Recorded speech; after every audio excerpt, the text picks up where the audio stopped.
Hello TET and DSCs friends, welcome to our channel. ఈ వీడియోలో ప్రణాళిక రచన పాఠ్య గ్రంథాలు అనే టాపిక్ గురించి చర్చించుకుందాం. తెలుగులోని ప్రణాళిక అన్న పదాన్ని ఆంగ్లంలో ఏమని వ్యవహరిస్తారు అంటే కరికులం అని వ్యవహరిస్తారు.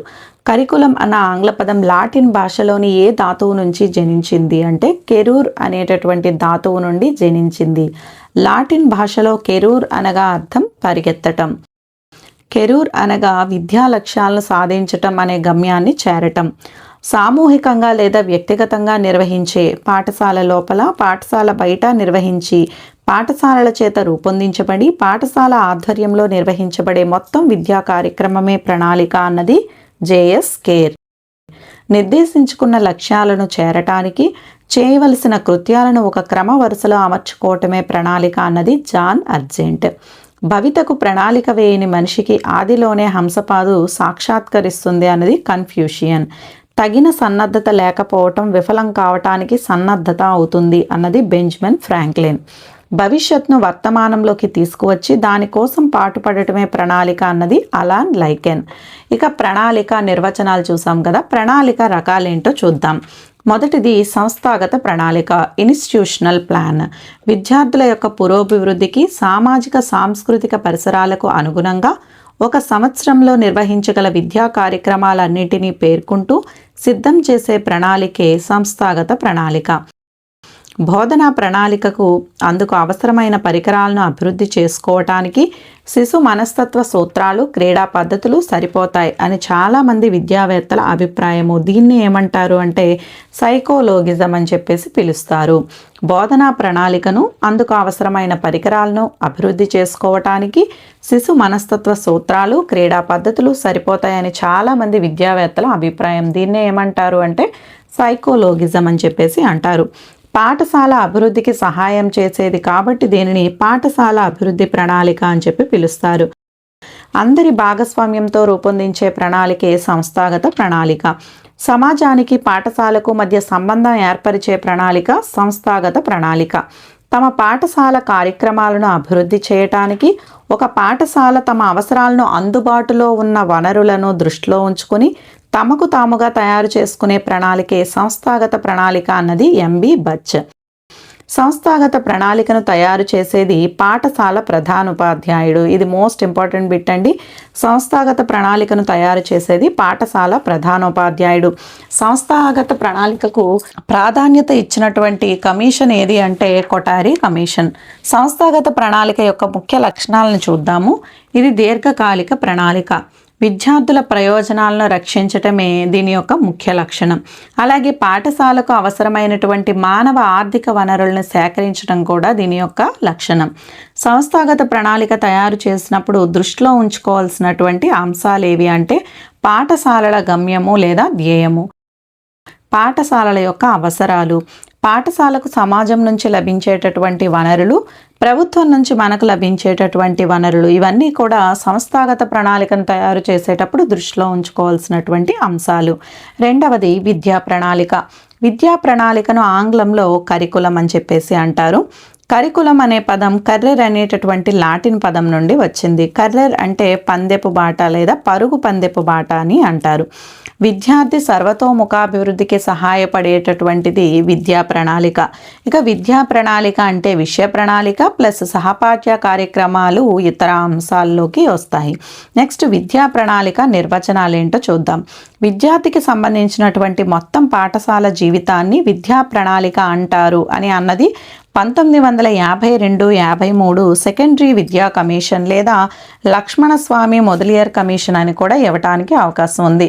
విద్యార్థికి సంబంధించినటువంటి మొత్తం పాఠశాల జీవితాన్నే విద్యా ప్రణాళిక అంటారు అన్నది 1952-53 సెకండరీ విద్యా commission, Lakshmanaswami Mudaliar commission. Next విద్యా లక్ష్యాలను సాధించడానికి తయారు చేసుకునే ప్రణాళికే విద్యా ప్రణాళిక అన్నది వించ్.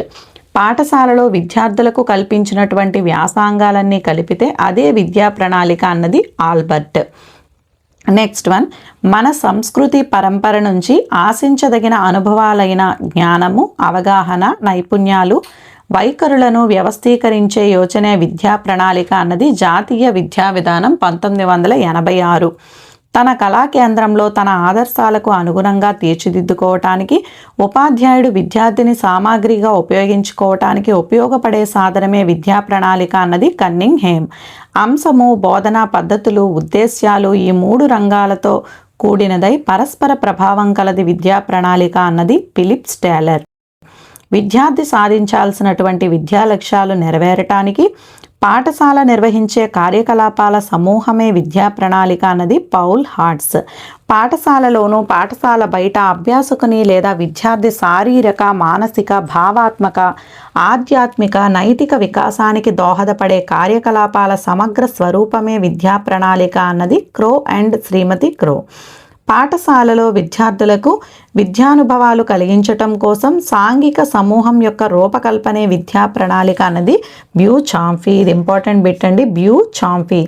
పాఠశాలలో విద్యార్థులకు విద్యానుభవాలు కలిగించటం కోసం సాంఘిక సమూహం యొక్క రూపకల్పనే విద్యా ప్రణాళిక అన్నది బ్యూచాంఫీ. నెక్స్ట్, రాష్ట్ర విద్యా ప్రణాళిక చట్టం 2011 రూపకల్పనలో పరిగణలోనికి తీసుకున్నటువంటి నివేదికలు ఏంటో చూద్దాం. భారత రాజ్యాంగ ప్రవేశిక 73, 74 రాజ్యాంగ సవరణలు, అలాగే జాతీయ విద్యా ప్రణాళిక చట్టం 2005, భారత ప్రభుత్వ నివేదిక భారం లేని విద్య, విద్యా హక్కు చట్టం 2009, ఉపాధ్యాయ విద్య జాతీయ విద్యా ప్రణాళిక చట్టం 2010, జాతీయ విజ్ఞాన కమిషన్ ప్రతిపాదనలు ఇవన్నీ కూడా రాష్ట్ర విద్యా ప్రణాళిక చట్టం 2011 రూపకల్పనలో పరిగణలోకి తీసుకున్నటువంటి నివేదికలు. విద్యా ప్రణాళిక నిర్మాణ సూత్రాలు ఏంటో చూద్దాం. సామాజిక చైతన్యం కలిగించటం, ఉత్తమ పౌరునిగా తీర్చిదిద్దటం, జీవనోపాధి కలిగించటం, విద్యార్థి కేంద్రంగా విద్య, ప్రగతికి బాటలు వేయటం ఇవన్నీ కూడా విద్యా ప్రణాళిక యొక్క నిర్మాణ సూత్రాలు. నెక్స్ట్ వన్, థర్డ్ వన్, విషయ ప్రణాళిక. ఆధునిక సమాజంలో పిల్లలు జీవించడానికి అవసరమైనటువంటి విషయ జ్ఞానాన్ని అందజేసేదే విషయ ప్రణాళిక అంటారు. విషయ ప్రణాళికను కేంద్ర, రాష్ట్ర ప్రభుత్వాలు రూపొందించేటప్పుడు పాఠ్య ప్రణాళిక నిర్మాణ సంఘాన్ని ఏర్పాటు చేస్తారు. కేంద్ర ప్రభుత్వం CBSE, రాష్ట్ర ప్రభుత్వం SSC central board of secondary education and అలాగే స్టేట్ సిలబస్ పాఠశాలలో NCERT వారు ఈ విషయ ప్రణాళికను తయారు చేస్తారనమాట. సెంట్రల్ లెవెల్లో అండ్ స్టేట్ లెవెల్లో కూడా విషయ ప్రణాళికను తయారు చేసేది NCERT. విషయ ప్రణాళిక తయారీలో దృష్టిలో ఉంచుకోవాల్సినటువంటి అంశాలు ఏంటో చూద్దాం. విద్యా ప్రణాళిక మూల భావనలు, విద్యా గమ్యాలు, ఉద్దేశాలు, లక్ష్యాలు, సామాజిక అవసరాలు, మన దేశంలో గల విద్యా తాత్విక ఆలోచనలు, అందుబాటులో ఉన్న వనరులు ఇవన్నీ కూడా విషయ ప్రణాళిక తయారీ దృష్టిలో ఉంచుకోవాల్సినటువంటి అంశాలు. విషయ ప్రణాళికలో మాతృభాషకు ప్రాధాన్యం అనేది ఇవ్వాలి. ఇది ఇంపార్టెంట్. విషయ ప్రణాళికలో మాతృభాషకు ప్రాధాన్యం ఇవ్వాలి. నెక్స్ట్, ఫోర్త్ వన్, వార్షిక ప్రణాళిక. సంవత్సరానికి ఒక తరగతికి నిర్ణయించినటువంటి పాఠ్య ప్రణాళికలోని అంశాలను నెలల వారీగా విభజించడాన్ని వార్షిక ప్రణాళిక అని చెప్పి అంటారు. ఒక సంవత్సర కాలంలో ఒక తరగతిలో విద్యార్థులు సాధించాల్సినటువంటి భాషా సామర్థ్యాలను, లక్ష్యాలను దృష్టిలో ఉంచుకుని వాటి సాధనకు రూపొందించుకునే కార్యాచరణ ప్రణాళికనే వార్షిక ప్రణాళిక అని చెప్పి అంటారు. పాఠ్య ప్రణాళికలో నిర్దేశించిన అన్ని అంశాలను, కార్యక్రమాలను నిబద్ధతతో బోధించి విద్యార్థులకు పూర్తి న్యాయం చేయటానికి ఉపాధ్యాయుడికి ఉపయోగపడే దానిని వార్షిక ప్రణాళిక అని చెప్పి అంటారు. ఉపాధ్యాయులు స్వయంగా వార్షిక యూనిట్ ప్రణాళికలు తయారు చేసుకోవాలని, సొంతంగా సామర్థ్యాల ఆధారంగా ప్రశ్నాపత్రాలు రూపొందించి నిర్వహించాలని సూచించింది APSCF 2011. ప్రస్తుతం వార్షిక ప్రణాళికలను, పాఠ్య ప్రణాళికలను, పాఠ్య పథకాన్ని రూపొందించి విధానాన్ని తయారు చేసింది ఎవరు అంటే SCERT. ఐచ్ఛిక సాధనాల ద్వారా భవిష్యత్ దృక్పథంలో గమ్యాన్ని చేరటానికి వరుస క్రమంలో నిర్ణయాలను ఆచరణ కోసం సిద్ధం చేసే ప్రక్రియే వార్షిక ప్రణాళిక అన్నది వైడోర్. పూర్వపు వార్షిక ప్రణాళికని తయారు చేసింది ఎవరు అంటే DCEB, district common exams board. ఒక సంవత్సరంలో పాఠశాల పనిదినాల సంఖ్య 220. నెక్స్ట్, పాఠశాలలో పాఠ్యాంశ బోధన జరిగినటువంటి రోజులు 180 రోజులు. ఈ 180 రోజుల్లో వాచకానికి 168 రోజులు, ఉపవాచకానికి ఏమో 12 రోజులు, పాఠ్య బోధనకు 147 రోజులు, పుస్తక సమీక్ష 4 రోజులు, ప్రాజెక్ట్ ఏమో 10 రోజులు, లేఖారచన 3 రోజులు, వ్యాసము, కరపత్రము, ప్రకటనకి 6 రోజులు, మొత్తం 170 రోజులు.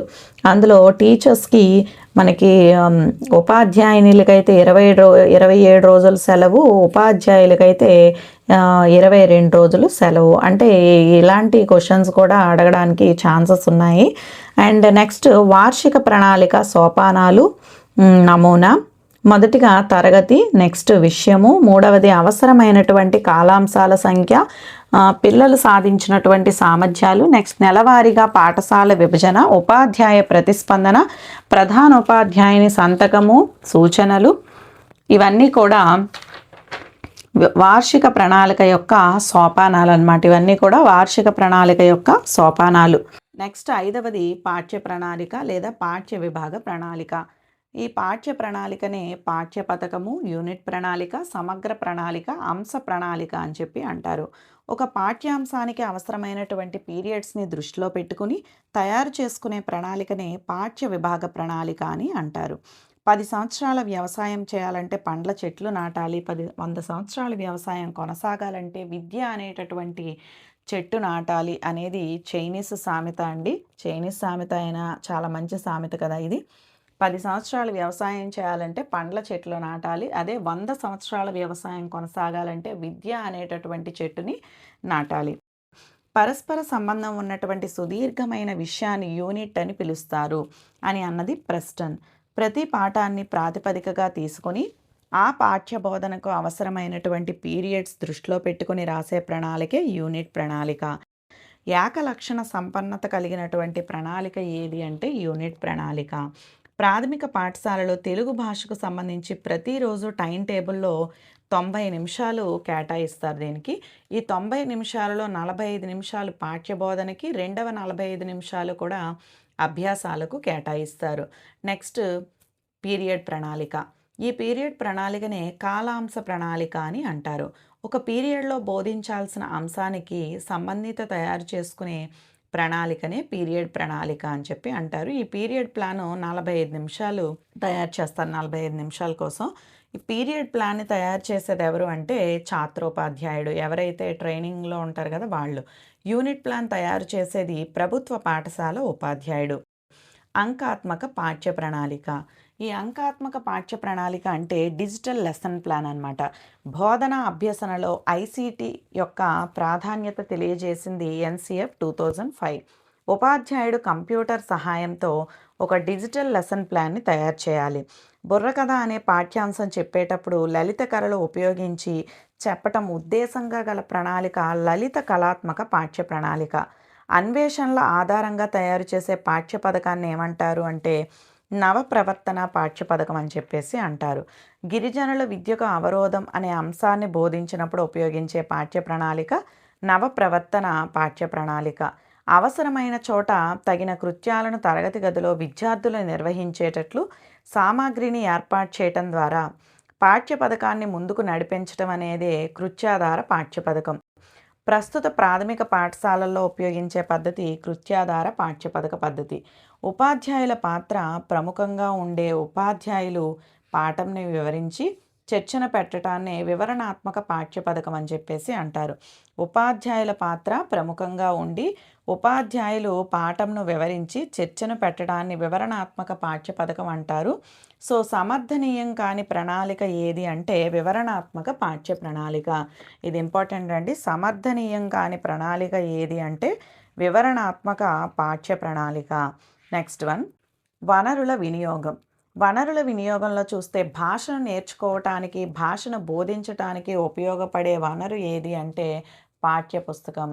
ఇది పాఠ్యపుస్తకం అని చెప్పినది గ్రేవ్స్ అన్నమాట. ఈ బిట్ లాస్ట్ ప్రీవియస్ బిట్ ఇది. భాషను నేర్చుకోవటానికి, భాషను బోధించటానికి ఉపయోగపడే వనరే పాఠ్యపుస్తకం అన్నది గ్రేవ్స్. నెక్స్ట్ పిల్లల జ్ఞాన నిర్మాణమే ప్రధాన లక్ష్యంగా విద్యా విధానం ఉండాలని చెప్పినది ఎన్సిఎఫ్ 2005. బోధించటం కన్నా నేర్చుకోవటానికి ప్రాధాన్యతనివ్వాలి. పాల్గొనడం, చర్చించడం, ప్రయోగాత్మక పద్ధతుల ద్వారా పిల్లలు నేర్చుకునేలా చేయాలి అనేది ఎన్సిఎఫ్ 2005. విద్యార్థుల జ్ఞాన సముపార్జనకు ఉపయోగపడేవి భాషా వాచకాలు, భాషేతర వాచకాలు. పాఠ్యపుస్తకం యొక్క బాహ్య లక్షణాలు ఏంటో చూద్దాం. మన్నిక కలిగిన అట్ట, అందమైన ముఖ చిత్రం, అందుబాటులో వెల, అందమైన ముద్రణ, ముద్రణకు ఉపయోగించినటువంటి కాగితం నాణ్యత, విద్యార్థులకు అనువైన పరిమాణం ఇవన్నీ కూడా పాఠ్యపుస్తకం యొక్క బాహ్య లక్షణాలు.